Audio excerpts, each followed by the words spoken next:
quelle présence? Qu'est-ce qui vous a incité à venir nous écouter? Parce que j'ai écrit 2 livres. L'année dernière, j'ai écrit Orae, la méthode Estelle Lefébure, et cette année, ma méthode anti-âge.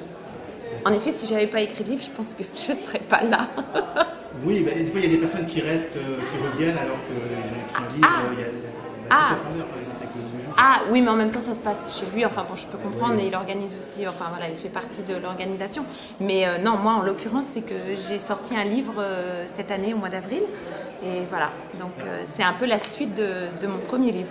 D'accord, donc il parle toujours de bien-être, Toujours. de l'alimentation aussi. Exactement, c'est se faire du bien et essayer d'assurer une longévité importante. Voilà, on a tous envie de vivre le plus longtemps possible. Vous avez des coups de colère par rapport justement à la nutrition, comment les gens s'alimentent Des coups de colère? Ah ben non, non, non, pourquoi des coups de colère? Alors, les conseils pour justement le plaisir.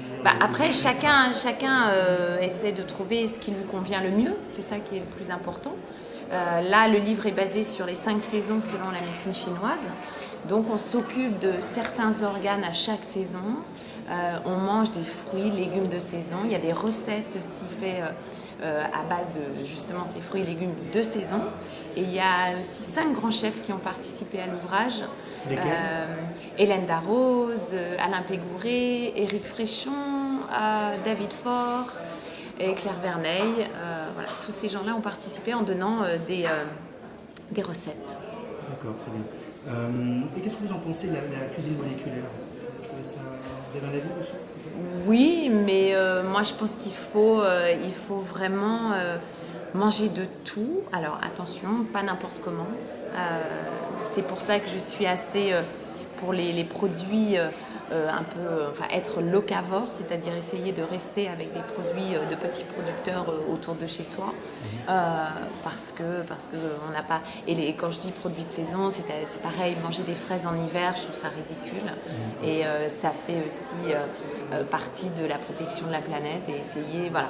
Je pense que si on revenait un petit peu à des générations lointaines, exactement, on mangerait des choses qui sont vraiment de saison et puis à côté de chez nous. Donc une fibre, un peu une question un peu, plutôt une fibre écolo ou une fibre citoyenne? Oh, je dirais un peu les deux. Je dirais un peu les deux. Écolo, oui, parce que je pense que voilà, on est juste locataire, hein, on n'est pas propriétaire, voilà, de notre planète. Et ça, on l'oublie beaucoup. Elle nous prête, hein, elle nous prête cet environnement, elle nous prête voilà, cette terre. Et je pense que malheureusement, on l'a beaucoup détruite. Donc il y a un moment, il faut prendre vraiment ça au sérieux. Parce que je pense que ça... Enfin, déjà, c'est très grave, mais sinon, ça va devenir irréversible. Et vous savez que la planète n'a pas besoin de nous. Hein. Il y a un très joli documentaire, enfin, une petite vidéo qui a été faite.